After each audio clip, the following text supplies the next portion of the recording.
ভারতের খুব অকৃত্রিম বন্ধু হিসেবে আমরা যেটা প্রত্যাশা করছিলাম, মার্কিন যুক্তরাষ্ট্রের নবনির্বাচিত president Joe Biden, president Donald Trump, তার সাথে ভারতের সম্পর্ক ভালো হবে। ট্রাম্পও বাই দিস টাইম, ট্রাম্পের আমেরিকা ঘোষণা করলো যে ভারত একটি অসহযোগী রাষ্ট্র। তো ভারতের তো পৃথিবীতে আর পাওয়ার কিছু নেই, হারানো আর হারানো। এবং বাংলাদেশে যা কিছু ঘটছে সব কিছু মিডিয়া ম্যানিপুলেশন। আমি এটাকে বলছি যে ভারতের পররাষ্ট্রনীতি তার সাইকোসোমাটিক ডিসঅর্ডার, এবং এটা হচ্ছে দুটো কারণে। প্রথম কারণ হলো ভারতের যে পররাষ্ট্রনীতি বা তাদের রাজনৈতিক যে স্থাপনা, তা কিন্তু ঐতিহাসিকভাবে তাদের চাণক্য নীতির উপরে, এবং চাণক্য নীতি কিন্তু রাজনীতিতে ভালো কিছু বয়ে আনে নাই।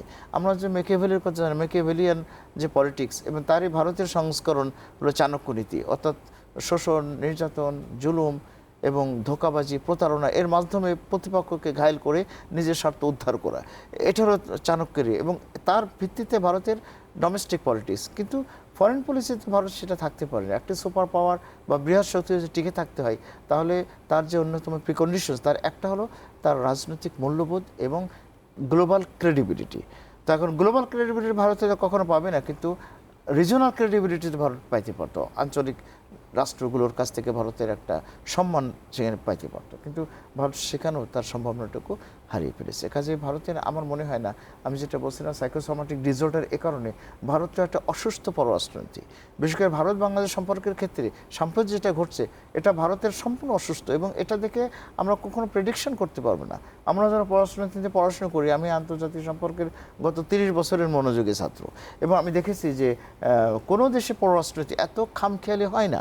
ভারত বাংলাদেশের সম্পর্ক আপনি দেখুন যে আমাদের পররাষ্ট্র মন্ত্রণালয় থেকে একসময় বলা হলো যে ভারত বাংলাদেশ সম্পর্ক কি স্বামী স্ত্রী সম্পর্কের মতো, এবং এমন আজে বাজে কথা যেটা মানে উপন্যাসও বানায়, সেটা পররাষ্ট্রনীতি হলো অত্যন্ত সিভিক ল্যাঙ্গুয়েজ এবং অত্যন্ত পরিচিত শব্দের ব্যবহার, সর্বোচ্চ সর্বোত্তম এবং সর্বোৎকৃষ্ট অনিন্দ্য সুন্দর শব্দের ব্যবহার। সেখানে আমরা স্বামী স্ত্রীর সম্পর্কের মতো একটা বাজে শব্দ দিয়ে আমরা সেই পররাষ্ট্রনীতিকে নির্ধারণ করি। তার মানে হলো ভারত বাংলাদেশের পররাষ্ট্রনীতির সম্পর্কের ব্যাপারে এতদিন যা ঘটছে, সেখানে দুইটা জিনিস ভারত পেয়েছে। প্রথম হলো বলগাহীনভাবে ভারত বাংলাদেশে আধিপত্য বিস্তার করতে চেষ্টা করতে হয় না, এমনিতে ভারত পেয়ে গেছে, এবং এই ফ্যাসিস্ট সরকার ভারতকে সরাসরি সহযোগিতা করেছে।